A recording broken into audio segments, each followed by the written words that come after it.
Halo,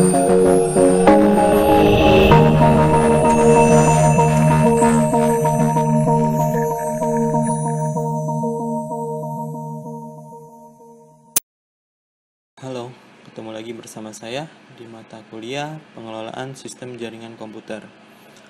Pada pertemuan ke-13 kali ini, materi yang akan diberikan adalah instalasi atau praktikum untuk instalasi remote login menggunakan Secure Shell atau biasa disebut dengan SSH.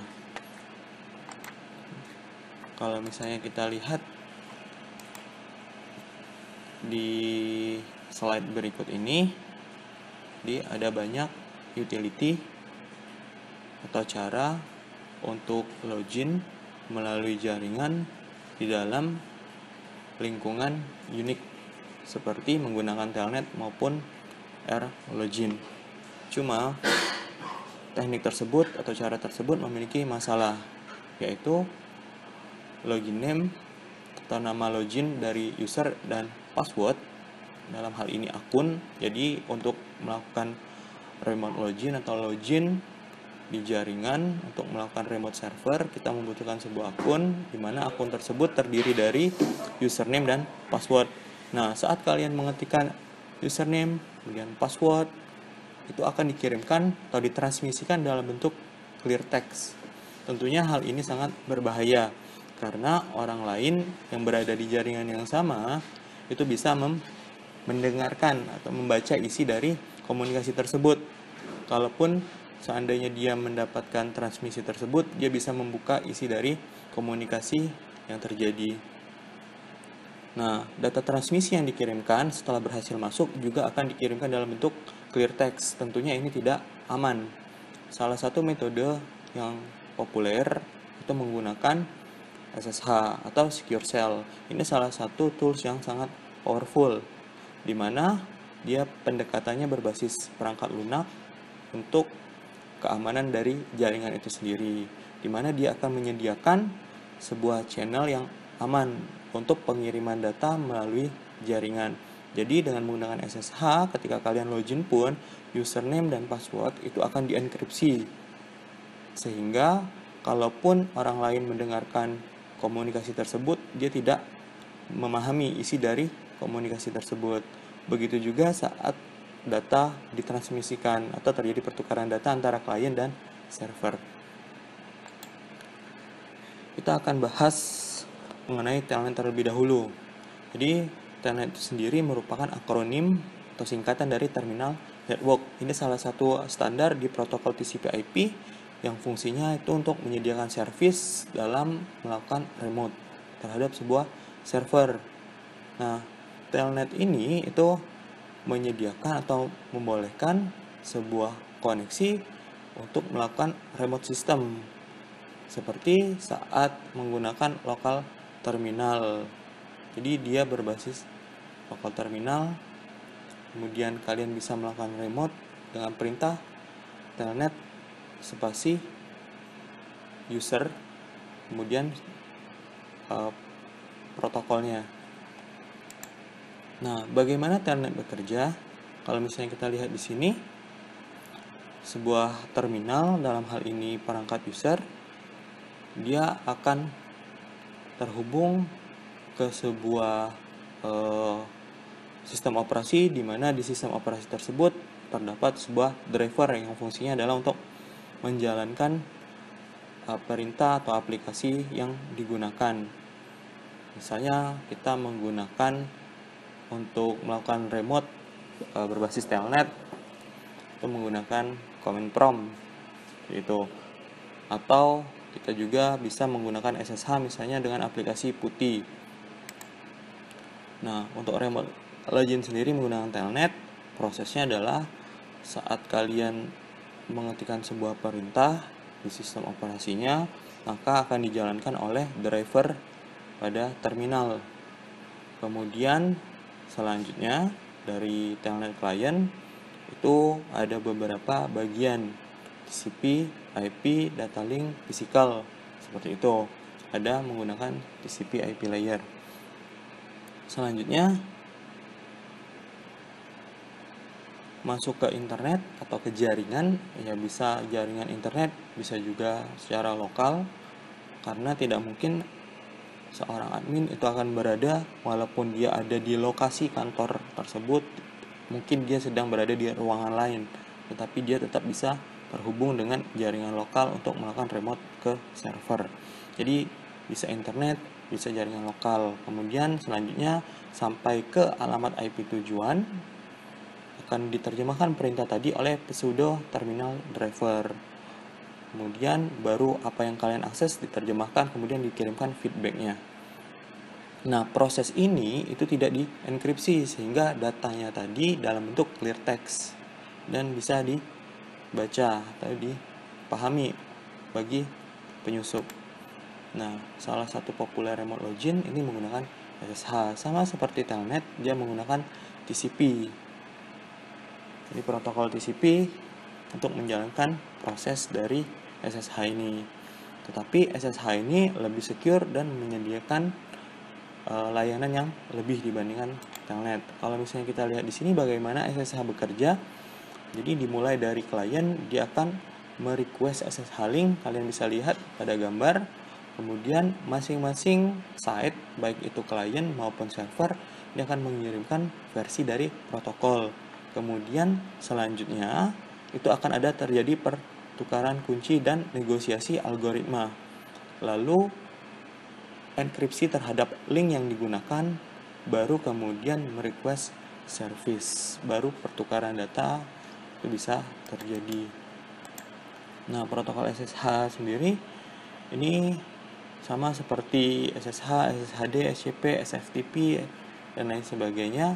Ini ada beberapa bagian. Untuk autentikasi protokol dari SSH sendiri itu bisa menggunakan public key, password, hostbase, password changing. Kemudian connection protokolnya atau SSH account itu menggunakan TCP port dan X forwarding dan lain sebagainya. Kalian bisa lihat di tabel ini. Lalu untuk transportnya sendiri dia menggunakan server autentikasi. Kemudian tadi ada negosiasi algoritma juga, kemudian pertukaran kunci, privacy, integrity, dan session ID.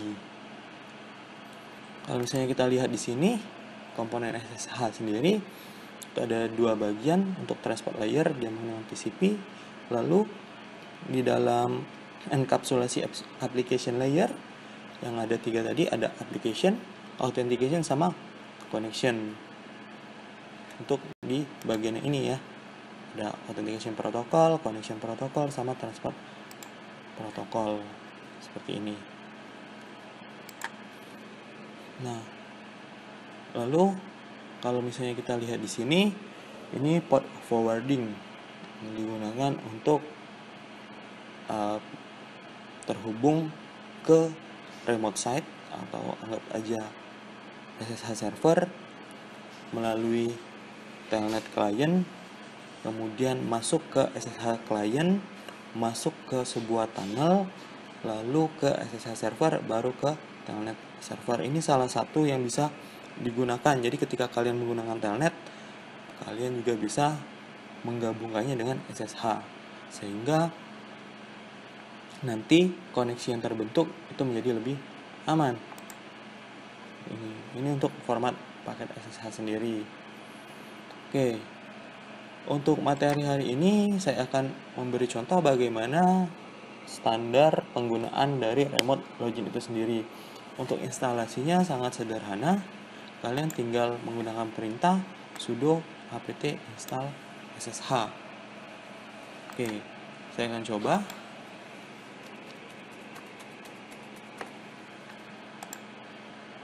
Pastikan VirtualBox-nya sudah terhubung ke internet. Bisa dengan cara melakukan ping seperti ini.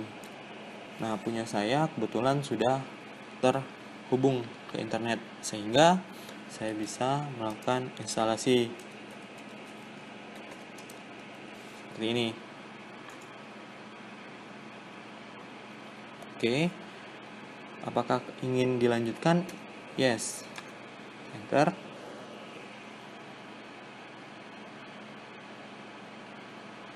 Kita tunggu prosesnya sampai selesai.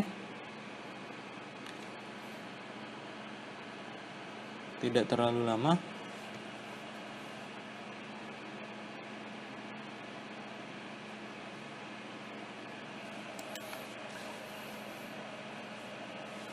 Nah, sambil menunggu proses ini selesai, kalau misalnya kalian lihat di bagian ini, saya mengambil paket instalasi melalui alamat http kartolo.sby.datautama.net.id.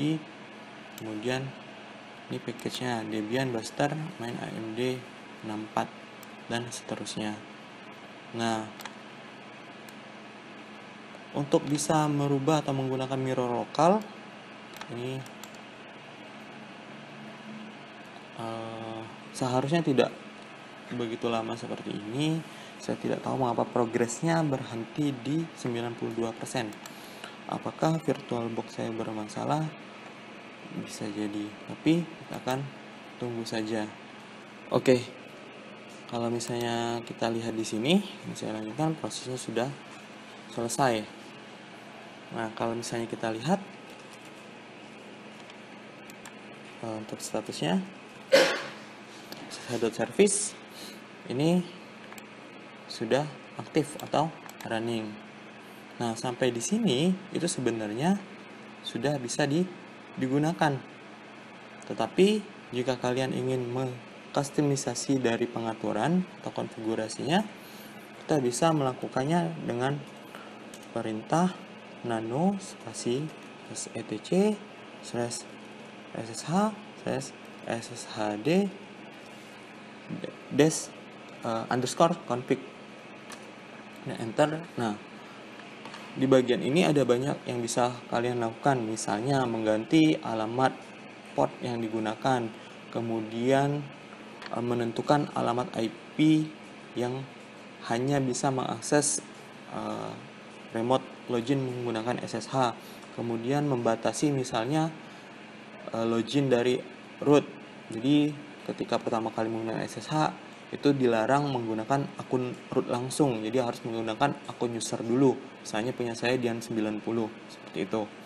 Nah, seperti ini. Nah, kalau seandainya ingin mengaktifkan, saya ingin misalnya mengganti port defaultnya, kita hilangkan tanda pagar, kemudian dirubah parameternya, misalnya menggunakan 990 seperti ini. Kalau sudah seperti ini, kita bisa simpan perintahnya Ctrl O, Enter, Ctrl X.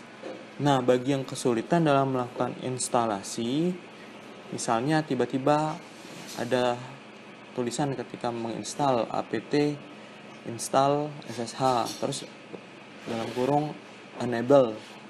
Nah, bisa jadi kalian belum menonaktifkan untuk tujuan dari pengambilan paket instalasi tersebut. Jadi kalian harus buka dulu nano, kemudian etc, kemudian apt, kemudian source list, enter. Nah, defaultnya ini seperti ini, misalnya diaktif. Kalau seandainya aktif seperti ini, maka yang pertama kali dibaca adalah ketika kalian ingin menginstal itu dari CD-ROM. Nah, apakah kalian memiliki disk atau kaset CD yang memiliki paket instalasi? Kalau iya, ini boleh diaktifkan seperti ini. Tetapi kalau tidak, ingin installnya dari internet saja, ya ini harus dinonaktifkan. Nah, saya menggunakan alamat ini. Makanya ketika tadi proses instalasi, ada muncul alamat ini, kartolo.sby.datautama.net, kemudian buster main. Seperti ini. Nah, ini harus diisikan secara manual. Jadi kalian bisa cari mirroring lokal untuk di Indonesia, alamatnya apa saja. Seperti itu. Nah, kalau udah, ini bisa disimpan. Jadi kalian bisa ketik, misalnya kalian pause dulu, kemudian kalian ikutin punya saya source listnya, boleh. Kalau udah disimpan, Ctrl O, Enter, Ctrl X. Nah, sekarang kita tinggal mencoba nih. Saat ini saya akan menggunakan Windows saya sebagai klien untuk terhubung ke server yang ada di VirtualBox. Konsepnya sama. Saat kalian ingin meremote server yang ada di jaringan. Oke. Langkah pertama yang harus dilakukan adalah saya harus mengganti dulu. Dari jaringan saat ini saya menggunakan bridge, saya akan ubah ke host only. Oke, seperti ini. Saya tidak butuh ke internet, jadi saya butuh host only saja. Kalau udah, atau dari sini kita bisa kelihatan adapter 1 NAT-nya saya nonaktifkan, kemudian adapter 2-nya host only connected. Nah, selanjutnya saya akan cek apakah host only saya itu sudah mendapatkan alamat IP seperti ini. Ini masih belum. Saya akan coba disable dulu.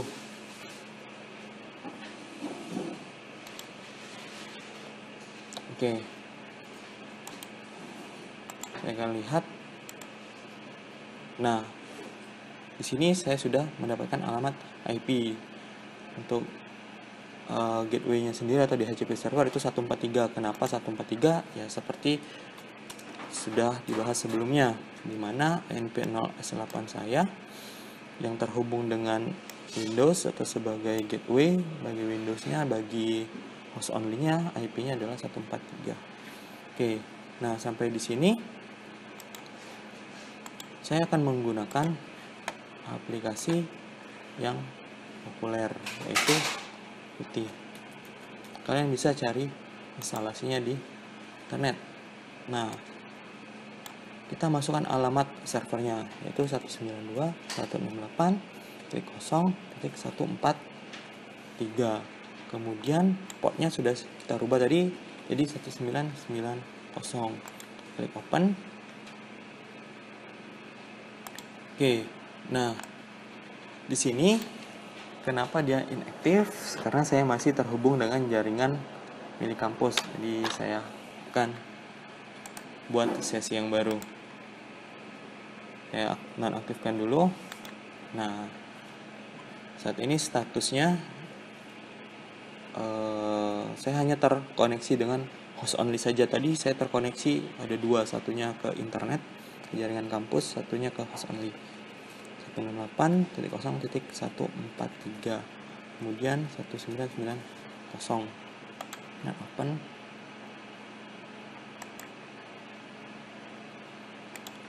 Ya, kita tadi udah merubah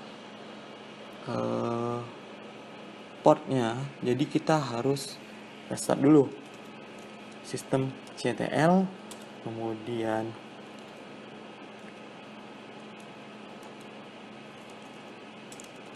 h.service seperti ini, atau bisa juga menggunakan /etc/init.d/ssh kemudian restart. Oke, restarting sudah selesai. Sekarang kita coba remote menggunakan PuTTY tadi.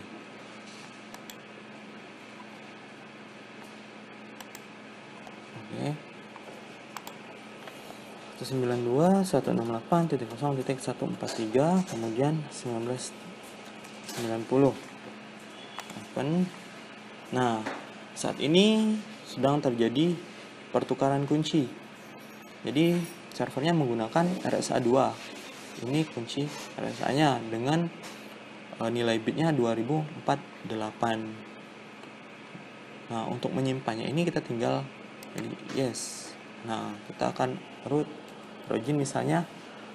Saya menggunakan root, kemudian passwordnya ini memang tidak kelihatan, tapi apa yang diketikkan itu masuk.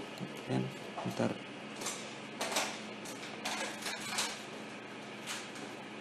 Nah, saat ini akses pakai root itu denied. Nah,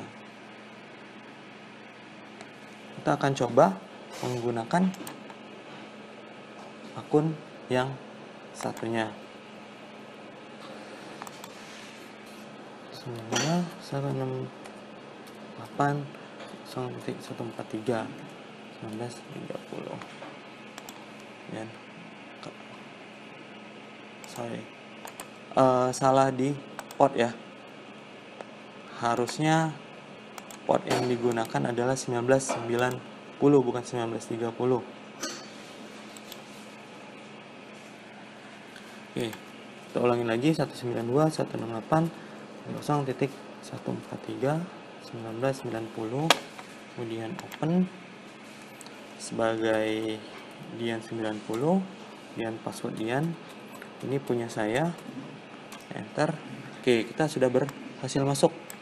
Nah, tadi kenapa dia tidak mau untuk root?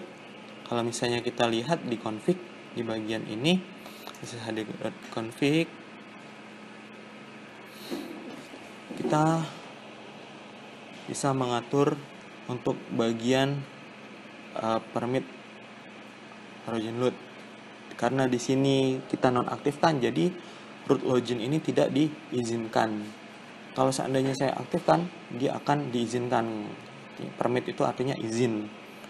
Nah, ini kita biarkan seperti ini. Jadi kita harus memasukkan dulu menggunakan akun biasa.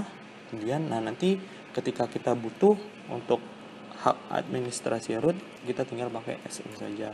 Baru masukkan passwordnya seperti ini, baru kita bisa menggunakan root. Oke, nah selain menggunakan password seperti ini, kita bisa masuk ke server tanpa password menggunakan keygen. Tetapi kekurangannya adalah ketika laptop kalian hilang, maka secara otomatis orang lain yang mendapatkan laptop tersebut, ya siapa tahu kan udah niat emang ingin dicuri, kemudian dia bisa langsung menggunakan SSH ini tanpa perlu tahu passwordnya. Sedangkan kekurangannya kalau misalnya kalian menggunakan password, ya setiap kali ingin meremote ya kalian harus masukkan passwordnya seperti itu. Oke, untuk pertemuan mengenai remote login terutama menggunakan SSH cukup sampai di sini. Jika ada pertanyaan silahkan ajukan melalui Classroom maupun melalui WA. Terima kasih atas perhatiannya, selalu jaga protokol 5M.